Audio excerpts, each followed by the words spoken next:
artinya tidak ada sesuatu yang sia-sia. Kalau ada seseorang menyakiti Anda, justru itu aset amal jariah Anda. Lakukan doa yang baik. Jangan ucapkan yang buruk. Mulai dari diri kita sendiri. Diri kita. Bismillahirrahmanirrahim.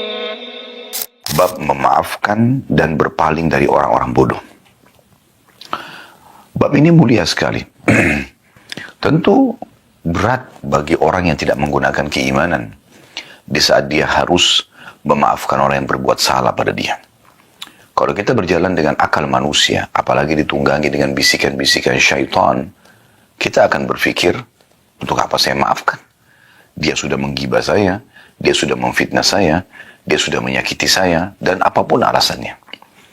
Namun Islam, yang merupakan agama dari Sang Pencipta Allah Subhanahu wa Ta'ala, dan satu-satunya agama yang Allah ridhoi, sebagaimana Allah jelaskan dalam surah Al-Maidah surah nomor 5 ayat 3, potongan ayat 3 yang bunyinya al-yawma akmaltu lakum dinakum, hari ini aku sempurnakan agama kalian, wa atmamtu alaikum ni'mati, dan aku sempurnakan juga nikmatku pada kalian, wa raditu lakumul islam madina, dan aku ridho Islam sebagai agama kalian.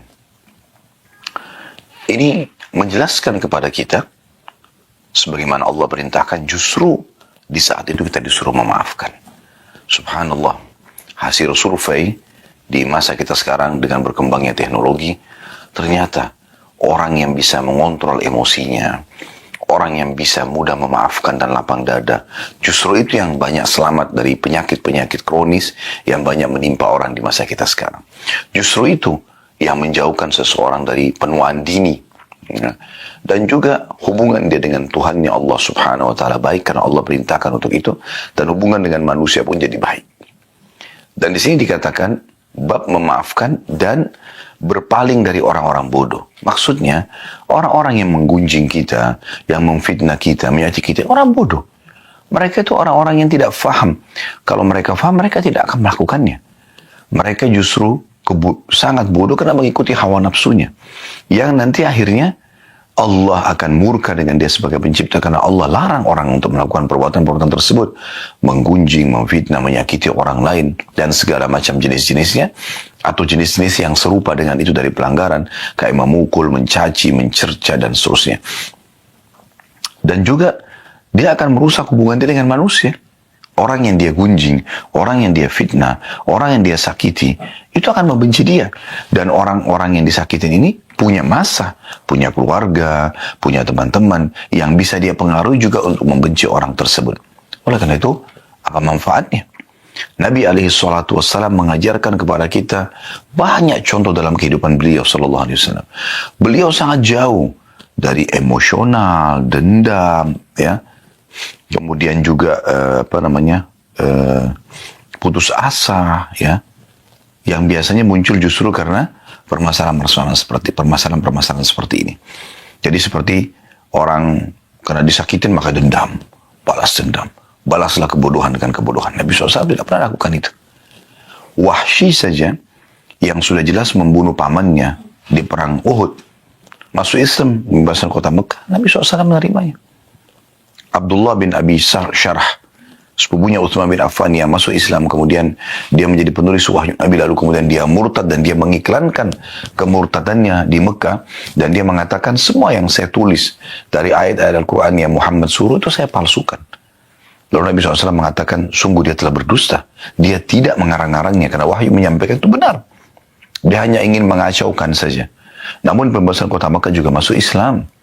Hindun yang sangat membenci Islam, pembebasan kota Mekah juga masuk Islam dan diterima oleh Nabi SAW.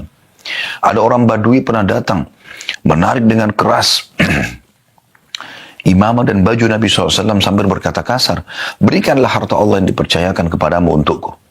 Nabi SAW sambut dengan senyum. Jadi ternyata sifat seperti ini karakter seorang mukmin, bukan menandakan dia lemah, tapi justru dia tidak menanggapi kebodohan orang-orang dengan kebodohan juga. Kalau seandainya ada orang yang menggunjing kita, lalu kita balas dengan gunjing, dia buruk, dia berdosa, dia dibenci, sama juga kita. Kalau dia memfitnah, lalu kita ikut juga memfitnah, maka sama saja posisi kita, tidak ada bedanya satu sama yang lain. Kalau dia menyakiti, kita juga menyakiti, sama saja. Ya. Bahkan dalam sebuah hadis ya, dikatakan kalau seandainya seseorang itu terzalimi di dunia, kemudian dia tidak membalasnya, maka dia akan mengambil haknya sempurna pada hari kiamat nanti. Kalau dia sempat membalas, maka Allah akan melihat kadar balasan dia. Apakah kadar balasan dia itu sesuai dengan serangan yang datang kepada dia? Kalau misalnya balance, berimbang, maka selesai, impas. Yang menzalimi tidak akan dituntut, yang juga terzalimi tidak akan dituntut karena sudah membalas di dunia. Tapi sebaliknya, kalau seandainya orang yang disakiti ini di dunia membalas lebih besar daripada serangan yang sampai kepadanya, misal si B mencaci, menggunjing si A, lalu si A membalas dengan membunuh si B, kan membunuh lebih besar daripada menggunjing. Maka pada hari kiamat, dia justru yang akan dituntut oleh Allah karena hukuman yang diberikan kepada orang yang menyakiti dia itu lebih besar. Coba Anda bayangkan, artinya tidak ada sesuatu yang sia-sia. Kalau ada seseorang menyakiti Anda, justru itu aset amal jariah Anda. Mungkin dari situ Anda akan menambah derajat yang tinggi di surga. Ini judul babnya, bab yang mulia, bab memaafkan dan berpaling dari orang-orang bodoh. Kita coba dengarkan teman-teman sekalian dalil-dalil yang diangkat oleh Imam Nawawi rahimahullah. Dimulai dari surah Al-A'raf ayat 199 beliau angkat, yang berbunyi firman Allah Subhanahu wa taala, "Khudil afwa wa'mur bil 'urfi wa'arid 'anil jahilin." Ini sesuai dengan judul ya. Artinya, jadilah pemaaf wahai Muhammad dan suruh umatmu juga. Dan suruhlah orang mengerjakan yang baik atau ma'ruf, serta berpalinglah dari orang-orang bodoh. Nah, ini 3 pesan ilahi dalam ayat ini. Surah Al-A'raf 199. Perhatikan pesan Allah, khudil afwa. Jadilah selalu pemaaf. Tenangkan diri Anda. Anggap itu angin lalu. Memaafkan antara kita dengan Tuhan Allah Subhanahu wa ta'ala. Dan Allah ingin kita seperti itu.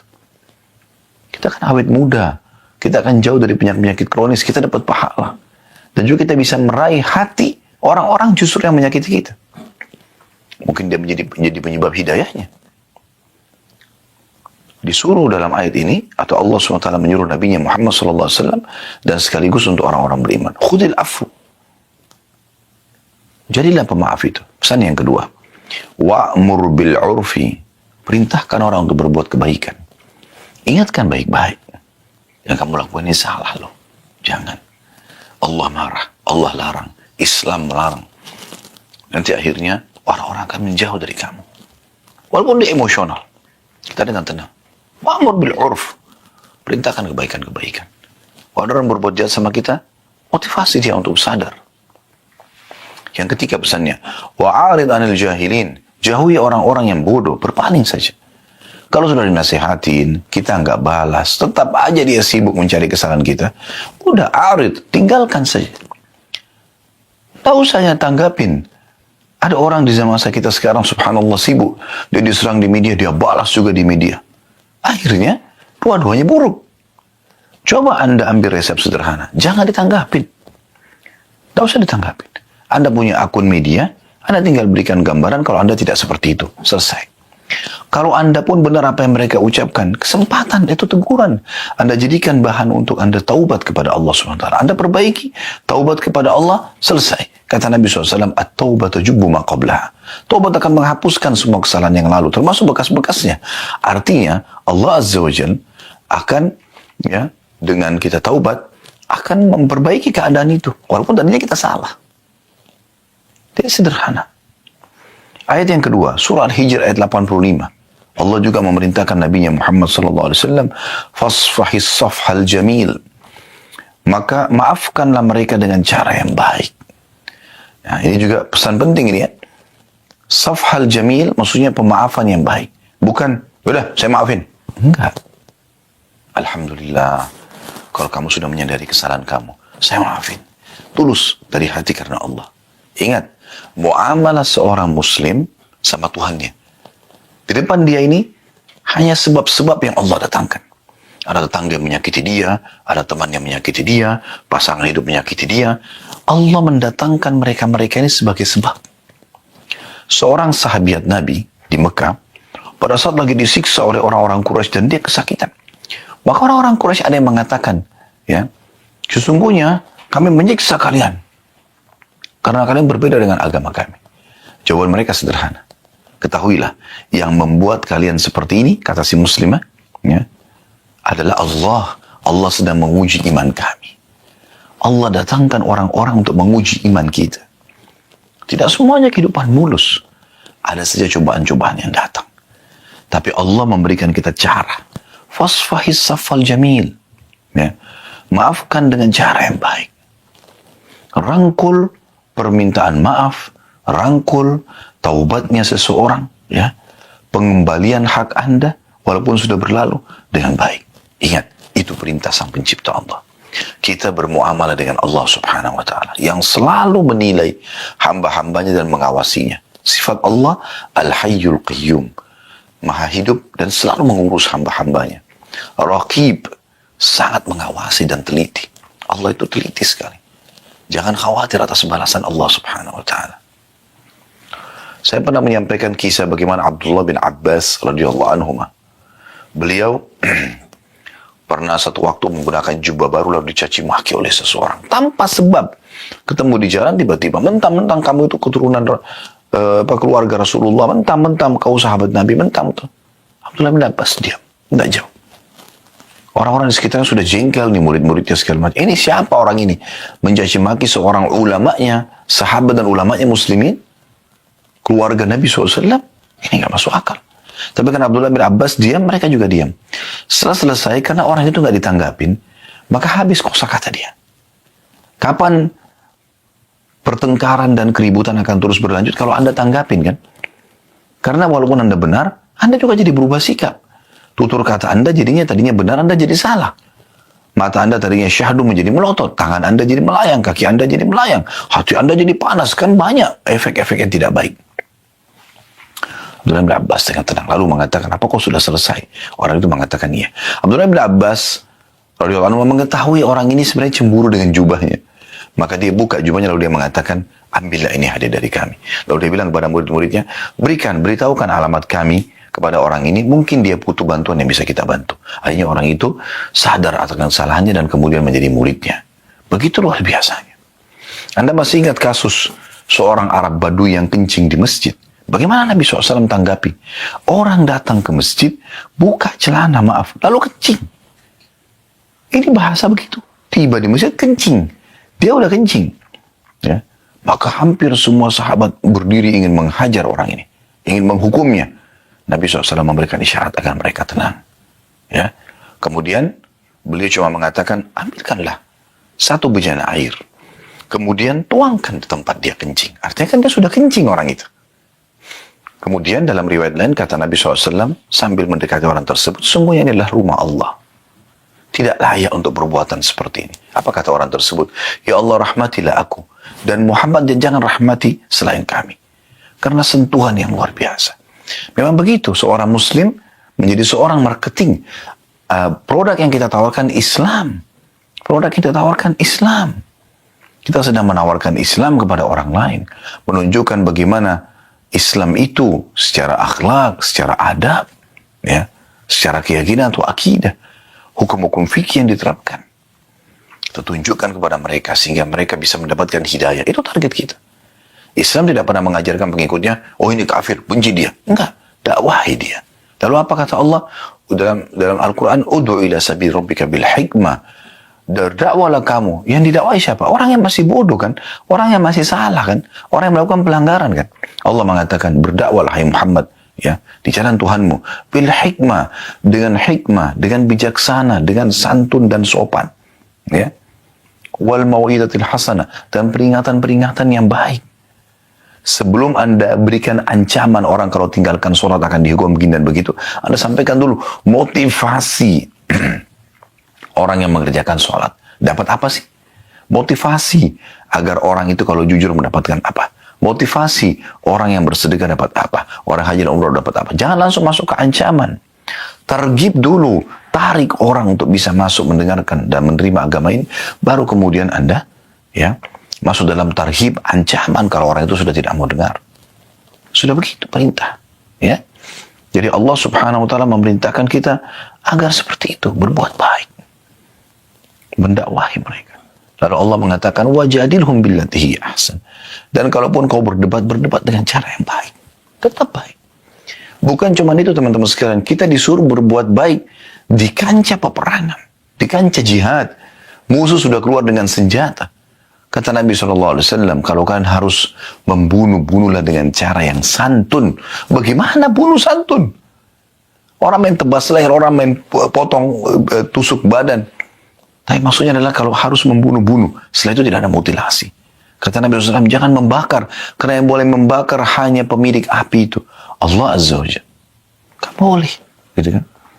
Begitu luar biasa. Dan kata Nabi SAW, dan juga kalau kalian sembelih-sembelihlah dengan cara yang baik. Tajamkan pisau kalian. Buatlah tenang hewan sembelihan kalian. Hewan. Bentar lagi juga dipotong, dimakan dagingnya. Tapi disuruh berbuat baik. Pernah ada seorang sahabat mau menyembelih dombanya, ditidurkan di tanah. Lalu kemudian perutnya diinjak domba itu. Lalu dia asap pisaunya sambil domba itu melihatnya. Kata Nabi SAW, apa kau ingin membunuhnya 2 kali? Kenapa kau nggak lakukan sebelumnya? Kenapa tidak asap pisau di tempat lain? Jangan perlihatkan kepada dia. Efek-efeknya banyak. Karena dia stres, hewan itu bisa berontak dan lari, atau melawan, atau bahkan bisa membuat dagingnya jadi keras. Itu efek. Ya. Beda sekali dengan hewan sembelihan yang kita buat tenang. Nah, itu contoh. Pada hewan pun seperti itu. Umar bin Khattab radhiyallahu anhu pernah dikirim surat oleh Amr bin As dari Mesir. Pada saat Mesir sudah ditaklukkan, ada jalur air yang ingin dibuat oleh Amr bin As dari Sungai Nil menuju ke masyarakat Mesir, supaya masyarakat Kairo tepatnya, supaya air lebih gampang mereka raih daripada mereka harus menuju ke Sungai Nil. Maka beliau nyurat kepada Umar bin Khattab minta izin. Apa jawaban Umar radhiyallahu anhu? Saya khawatir, hai Amr, engkau akan membebankan tanah di atas kemampuannya. Tanah aja disayang. Tanah. Tapi dia, subhanallah, dengan keimanannya memahami masalah itu. Perhatikan bagaimana luar biasanya. Kemudian dalil yang ketiga, surah An-Nur, ayat 22 diangkat oleh Imam Nawawi rahimahullah. Bunyinya, wal ya'fu wal yasfahu ala tuhibbuna an yaghfirallahu lakum.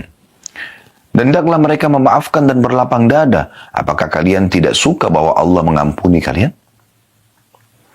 Ayat ini, surah An-Nur ayat 22 turun kepada Abu Bakar radhiyallahu anhu. Anda mungkin sudah pernah dengar kisah kami sampaikan ya. Kisahnya unik sekali, kisah ifk. Kisah tuduhan zina, fitnah zina Aisyah dengan Safwan radhiyallahu anhu. Padahal mereka berdua lepas dari masalah hal tersebut. Salah satu yang menyebarkan isu gosip tersebut adalah sepupu Abu Bakar atau sepupu Aisyah. Yang dia selama ini dibiayai hidupnya oleh Abu Bakar.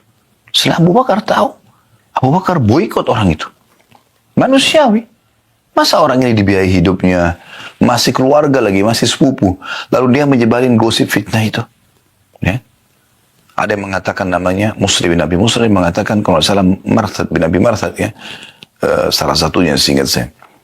Karena ada 3 orang yang waktu itu kena cambuk, dia sebagai sepupunya Abu Bakar atau sepupunya Aisyah, ya, salah satunya.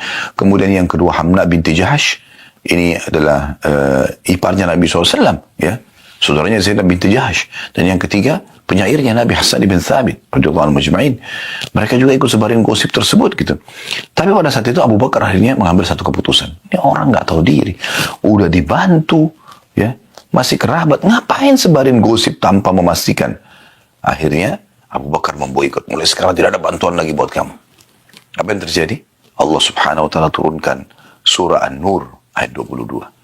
Ya, kalau dari awal ayat tentunya. Dan janganlah orang-orang yang Allah berikan kelebihan harta kepada mereka mengatakan kepada sana kerabatnya. Ya.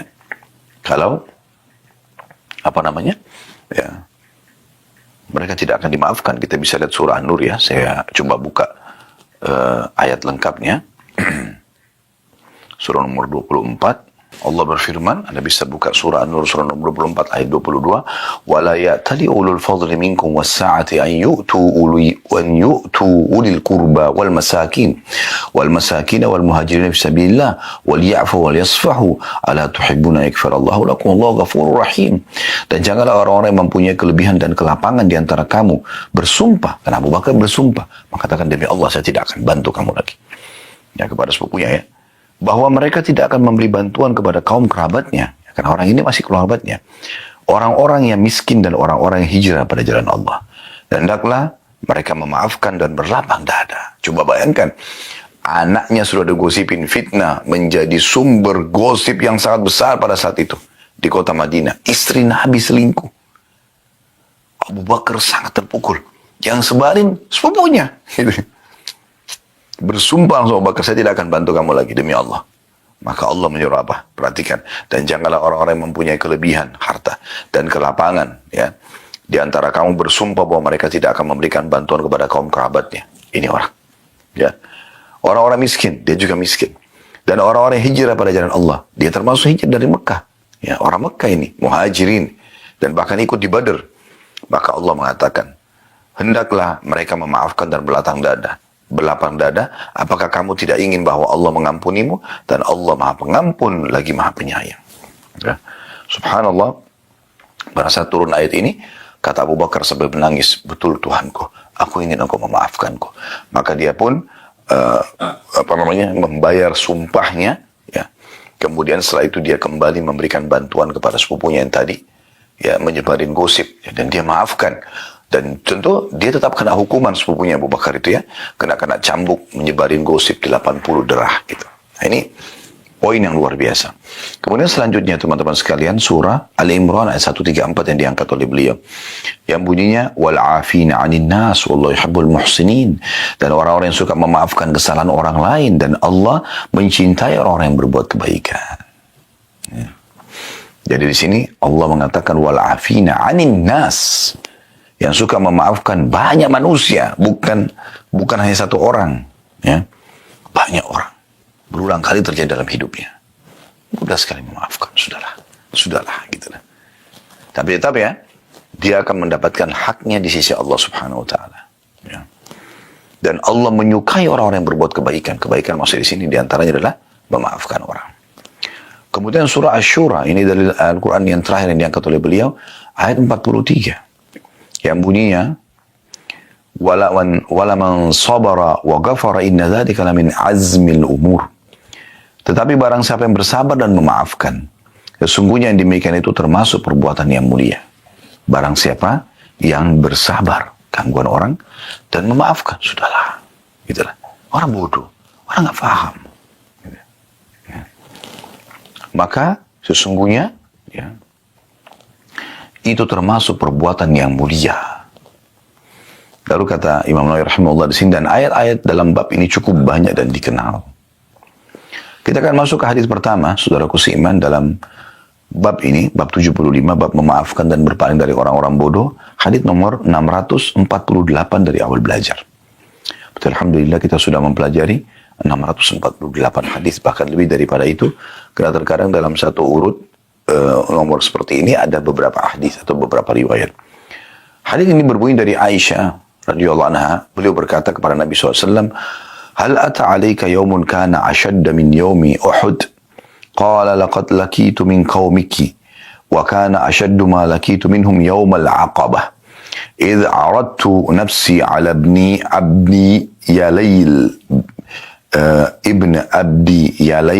عبدي كلال.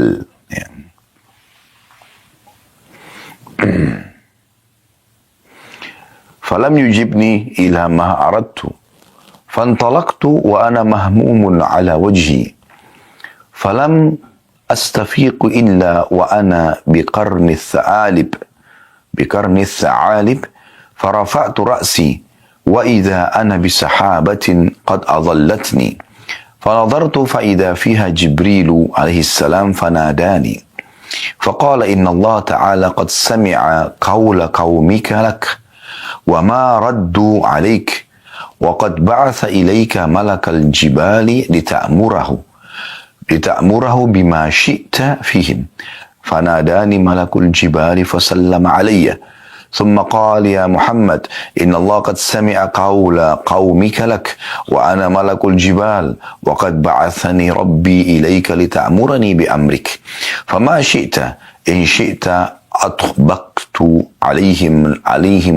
عليهم الأخشبين فقال النبي صلى الله عليه وسلم بل أرجو أن يخرج الله من أصلابهم من يعبد الله وحده لا يشرك به شيئا. Kata Aisyah radhiyallahu anha, mohon maaf, apakah engkau pernah mengalami suatu hari yang lebih berat daripada perang Uhud? Beliau menjawab, sallallahu alaihi wasallam, aku benar-benar telah mendapatkan apa yang aku dapatkan dari kaummu, wahai Aisyah. Yang paling berat yang aku terima dari mereka adalah pada hari Aqabah. Ketika itu, aku menawarkan diri kepada putra Abdul Lail bin Abdul Kulal. Ternyata dia tidak menyambut apa yang aku inginkan. Maka aku pergi dengan sangat sedih sepanjang perjalananku. Aku tidak tersadarkan diri kecuali ketika sampai di Qarn Tha'alib. Ya. Ini ada tulisan footnote nomor 507, tempat ihram atau miqat bagi penduduk Najd. Juga disebut Qarnul Manazil, ya, yang berjarak sehari semalam dari kota Mekah. Aku angkat kepalaku, ternyata ada awan yang menaungiku. Aku memperhatikannya, ternyata di sana ada Jibril alaihissalam. Dia memanggilku dan mengatakan, sesungguhnya Allah Ta'ala mendengar ucapan kaummu terhadapmu dan penolakan mereka terhadapmu. Dia, Allah, mengirim malaikat penjaga gunung kepadamu agar kamu memerintahkannya untuk melakukan apa saja yang kamu kehendaki terhadap mereka. Maka malaikat penjaga gunung pun memanggilku dan mengucapkan salam. Kemudian berkata, wahai Muhammad, sesungguhnya Allah telah mendengar ucapan kaummu terhadapmu. Aku adalah malaikat penjaga gunung. Aku diutus oleh Tuhanmu kepadamu agar kamu memerintahkanku dengan perintahmu. Terserah engkau. Kalau kamu mau, aku akan menjatuhkan Akhsyabain atau dua gunung ini kepada mereka. Maka Nabi SAW bersabda, justru aku berharap semoga Allah melahirkan dari tulang sulbi mereka orang-orang yang menyembah Allah Subhanahu wa Ta'ala dan tidak menyekutukan apapun dengannya. Hadits ini riwayat Bukhari dan Muslim. Baik teman-teman sekalian, hadits ini kita jelaskan dulu secara global ya. Hadits ini memberikan gambaran kepada kita bahwasanya di pandangan para sahabat, memang yang kejadian Uhud ya, pada saat Nabi SAW memerintahkan agar 50 pemanah tidak boleh turun dari bukit pemanah, dan ternyata ada 43 orang yang memaksakan diri untuk turun dan hanya melanggar perintah Nabi SAW, dan karena itu sebabnya pasukan muslimin terpukul mundur dan banyak korban, termasuk korban adalah paman kandung beliau yang sangat beliau cintai, yaitu Hamzah radhiyallahu anhu ajma'in. Walaupun ini mati syahid, tapi kejadian itu membuat Nabi berpikir kenapa harus ada seperti ini. Dan kata Umar radhiyallahu anhu, aku tidak pernah melihat Nabi SAW menangis sesedih pada saat kejadiannya Uhud, melihat jenazahnya Hamzah yang dimutilasi radhiyallahu anhu. Yang penting Aisyah sempat bertanya pada saat itu, wahai Rasulullah, ada enggak sesuatu yang lebih berat bagi anda dibandingkan hari Uhud? Maka kata Nabi SAW, ada, yaitu gangguan-gangguan dari kaum, wahai Aisyah. Kaum di sini maksudnya adalah penduduk Mekah dan sekitarnya. Terutama pada saat aku di hari Aqabah. Aqabah ini letter-letternya adalah sebuah bukit yang tinggi yang bisa dinaikin ya. Dan ini digunakan juga istilah Aqabah di tempat jumrah. Nah, biasanya di musim haji Nabi SAW menggunakan kesempatan untuk mendakwahi orang-orang gitu, ya. Tapi ternyata penolakan terjadi. Lalu Nabi SAW mengambil inisiatif, berpikir, apa ini jalan keluarnya? Lalu Nabi SAW melihat kota terdekat dengan Mekah adalah Taif. Maka beliau pun pergi ke sana dan bertemu dengan pimpinannya. Nah, tadi disebutkan, ya, nama orang tersebut ya, Ibnu Abdi, ya Lail ibni Abdi Kulal, ya. Atau Kulal, maaf, Ibni Abdi Kulal. Dan ternyata dia juga menolak.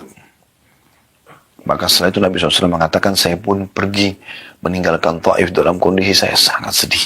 Mahmum. Sedih, kenapa agama yang ditolak? Padahal ini kebenaran.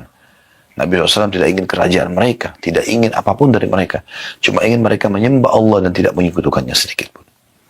Maka dalam kondisi seperti itu, beliau mengatakan, saya terus berjalan tanpa saya sadari saya sudah sampai di Qarnu Tha'alib, Karnul Tha'alib atau Karnul Manazil. Wilayah Najd tadi sudah disebutkan perjalanan sehari semalam dari Mekah. Jauh, jalan kaki ya. Maka Nabi SAW pada saat tiba di sana, tiba-tiba dia mendengarkan suara dari atas langit memanggil, ternyata itu adalah Jibril AS. Dan Jibril mengatakan, sungguh Tuhan Muhammad telah mendengar apa yang kau ucapkan. Dan diutus kepada denganku, malaikat khusus mengurus seluruh gunung di muka bumi ini. Maka malaikat itu pun mengucapkan salam kepadaku, kata Nabi SAW, lalu kemudian mengatakan, hai Muhammad, Allah Tuhanmu telah mendengarkan gangguan kaummu kepadamu, penolakan mereka. Dan kalau kau ingin, perintahkan saja. Aku diutusin khusus untuk mendengar uritahmu apa. Suruh hukum mereka seperti apa. Saya akan lakukan. Kalau kau ingin, saya akan mengambil dua gunung Akhsyabain, kemudian saya satukan supaya hancur mereka semuanya. Ada khilaf di antara ulama tentang masalah makna Akhsyabain. Apakah gunung itu adalah gunung yang ada di Mekah saja, sehingga dua gunung itu disatukan dan penduduk Mekah akhirnya kena hukuman pada saat itu, atau Akhsyabain ini bisa juga gunung di Mekah sama di Taif, jadi dua kota ini hilang dari sejarah manusia. Dalam beberapa buku sejarah saya pernah temukan, dalam beberapa athar disebutkan juga ya, riwayat, bahwasanya Jibril mengatakan, kalau kau terima ini, maka akan mereka dihancurkan dan dakwahmu akan menyebar. Atau kalau kau bersabar, maka juga dakwahmu akan diterima, akan menyebar. Maka Nabi SAW mengucapkan kata-kata yang tadi sudah kita sebutkan dalam akhir riwayat ini, sesungguhnya aku akan bersabar. Dan aku berharap dari tulang sulbi mereka nanti, maksudnya keturunan mereka, keluar orang yang beriman kepada Allah dan tidak melakukan kesyirikan. Dan subhanallah, doa Nabi SAW ini mustajab. Ya, harapan beliau mustajab. Keluar dari kota Taif, seorang perawi hadis yang paling banyak menyampaikan hadis dari kalangan laki-laki, Abdurrahman ibn Sakhr radhiyallahu anhu, atau julukannya Abu Hurairah atau Abu Hir. Dan keluar dari penduduk Mekah, dari As bin Wa'il, ada Amr bin As. As bin Wa'il orang yang sangat benci Islam, tapi Amr bin As masuk Islam. Keluar dari Abu Jahal, ada Ikrimah bin Abi Jahal, masuk Islam. Abu Jahal Fir'aunnya umat ini, tapi anaknya masuk Islam. Ya. Kemudian dari Umayyah bin Khalaf ada Safwan bin Umayyah bin Khalaf, masuk Islam. Safwan, gitu kan. Jadi banyak yang lahir dari Al-Walid, ya, lahir Khalid bin Walid. Mereka orang-orang yang benci dengan Islam, ayah-ayah mereka, tapi dari keturunannya keluar orang yang beriman kepada Allah Subhanahu wa taala. Baik, kita langsung masuk saja ke pelajaran pertama dari hadis. Pelajaran pertama, bahwasanya setiap orang beriman pasti akan diuji. Tidak ada orang beriman tidak diuji. Bahkan dalam sebuah hadis kata Nabi SAW, idza habballahu 'abdan ibtalah. Kalau Allah cinta seorang hamba, Allah akan uji dia. Lalu apa manfaatnya Ustaz orang diuji? Kan gak enak orang terganggu. Baik, tujuannya banyak, hikmahnya banyak. Di antaranya adalah Anda akan menyadari kalau Anda punya Tuhan. Dan itu adalah panggilan yang sangat ya cepat agar Anda segera kembali ke Tuhan Anda. Karena kita kalau lagi sakit, diganggu orang, kita jadi lebih gampang untuk wudu, sholat, tunduk kepada Allah, minta agar diberikan jalan keluar. Itu tidak bisa kita dapatkan kalau lagi tidak ada masalah. Sulit sekali. Saya pernah hadapin masalah, mudah sekali kita netesin air mata kalau kita sedang hadapi masalah dan kita berdoa kepada Allah. Tapi kalau lagi tenang-tenang saja, kita mau menangis susah gitu kan. Sementara menangis, karena Allah SWT bagian daripada ibadah. Bahkan kata Nabi SAW, di antara 7 golongan yang akan Allah naungi pada hari kiamat, tidak ada naungan kecuali dengannya adalah seseorang yang mengingat Allah sendiri lalu dia meneteskan air mata. Dan kata Nabi SAW, tidak akan tersentuh api 2 mata ya yang menangis karena Allah Subhanahu Wa Taala. Ini luar biasa gitu. Dan Nabi SAW berlindung dari mata yang tidak pernah meneteskan air mata. Wa min ainin la tadma. Dan jangan sampai Allah mataku dia tidak pernah menangis gitu. Itu subhanallah, kalau ada masalah kita bisa rasakan dan mendapatkan itu. Kenikmatan yang mahal sekali. Jadi kita tahu kita punya Tuhan dan akhirnya kita kembali kepadanya. Pelajaran yang lain, Anda jadi meringkas umur Anda di atas ketaatan. Kalau orang kalau lagi ada masalah, dia sudah untuk berbuat dosa. Dosa itu kan terjadi kalau orang lagi banyak waktu lowongnya. Ya, lagi santai. Tapi kalau orang sakit, lagi ada masalah, dia tidak akan melakukan dosa. Dia ingin keluar dari permasalahannya, dia ingin mendapatkan solusinya. Kemudian yang ketiga, yang hikmah yang Anda bisa ambil dari masalah-masalah yang sedang terjadi dari ujian itu adalah Anda jadi ambil pelajaran dan dapat pengalaman hidup. Ya, ternyata ada orang yang berbuat begini dan kalian kita tidak terjerumus lagi. Kan jadi pelajaran. Dan itu mahal sekali. Tidak selamanya pelajaran itu teori, tapi bisa praktek lapangan. Kan gitu. supaya Anda tidak jatuh di lubang dua kali sebagaimana sabda Nabi SAW. Jadi banyak faedah yang bisa kita ambil. Ini yang pertama. Faedah kedua dari hadis. Ya. Dan itu tentu di sini diambil bagaimana Nabi SAW aja diuji. Ya. Faedah yang kedua dari hadis. Dakwah itu tidak selamanya diterima. Ada dakwah yang kita sampaikan diterima, ada dakwah tidak diterima. Itu umum. Tergantung hidayah dari Allah Subhanahu wa Ta'ala. Tapi tugas kita menyampaikan. Saya hanya bisa menyampaikan seperti ini kepada Bapak Ibu sekalian. Saya nggak bisa paksakan. Anda mau dengar, Alhamdulillah. Anda mau ambil ilmunya, Alhamdulillah. Itu manfaat buat Anda. Dan saya juga senang. Karena saya bisa mendapatkan pahala dari situ. Tapi kalau Anda tidak mau, saya nggak mungkin paksakan. Gitu kan? Tugas kita hanya menyampaikan. Semua nabi-nabi menyampaikan dan diceritakan dalam Al-Quran. Mereka hanya balagul mubin. Menyampaikan saja. Dengan kejelasan. Selebihnya orang terima, tidak ada masalah. Itu hak mereka. Ya. Jadi dakwah itu tugasnya hanya menyampaikan. Bukan penerimaan. Penyampaian. Kalau Anda berdakwah targetnya penerimaan. Kalau orang tidak terima, Anda jengkel. Tapi kalau Anda penyampaiannya, Anda tujuannya berdakwah untuk penyampaian, informasi, maka sudah cukup. Dan ini karunia dari Allah Subhanahu wa Ta'ala kepada kita, sehingga kita nggak harus memaksa orang atau sampai orang itu dapat hidayah. Mohon maaf. Kemudian pelajaran yang ketiga yang bisa kita ambil tentunya ya dari masalah ini, bagaimana orang mukmin beriman kepada adanya malaikat. Adanya malaikat. Ya. Malaikat ini makhluk Allah SWT dan rukun iman kita yang kedua, mereka ada. Dan semua ini yang kita bisa lihat pergantian siang malam ya. Fenomena setiap hari bisa saat kita lihat. Musim yang berganti ya. Bukan di Indonesia sekarang musim hujan, di Turki sekarang musim dingin dan ada salju, gitu kan. Musim-musim pasti ada yang atur, nggak mungkin. Hujan itu datang satu tempat, turun hujan. Kemudian itu berhenti. Siapa yang mengatur kadarnya? Allah SWT menentukan, tapi Allah suruh malaikat yang mengatur dan menjalankan semua itu. Populasi manusia, hewan-hewan, segala macam hal diatur oleh malaikat. Termasuk gunung-gunung. Ya. Di sini disebutkan ada malaikat penjaga gunung. Dan dia diperintahkan khusus ya, oleh Allah SWT untuk menghukum orang-orang yang menolak dakwah Nabi SAW. Pelajaran keempat, lembutnya hati Nabi SAW, baiknya akhlaknya, ya, dan pemaafnya beliau. Ini saksi bahasa. Bagaimana beliau sudah disakitin, ditolak dakwanya, sakit hati, mahmum, merasa sedih, ditolak dakwanya. Bahkan dalam beberapa buku sirah disebutkan, buku sejarah, kalau pada saat ditolak dakwah beliau SAW di Taif, itu dilempari dengan batu. Setiap kali beliau jalan, kaki yang diangkat dilemparin batu. Ya, jadi berdarah. Keluar dari kota Taif, ditutup pintu gerbang, seperti orang terusir, ditolak.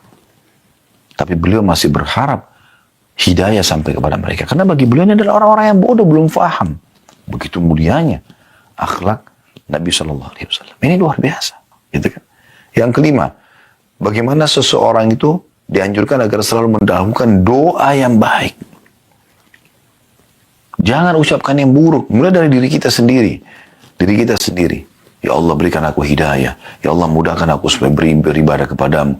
Ya Allah, jauhkan dariku sifat ini misalnya.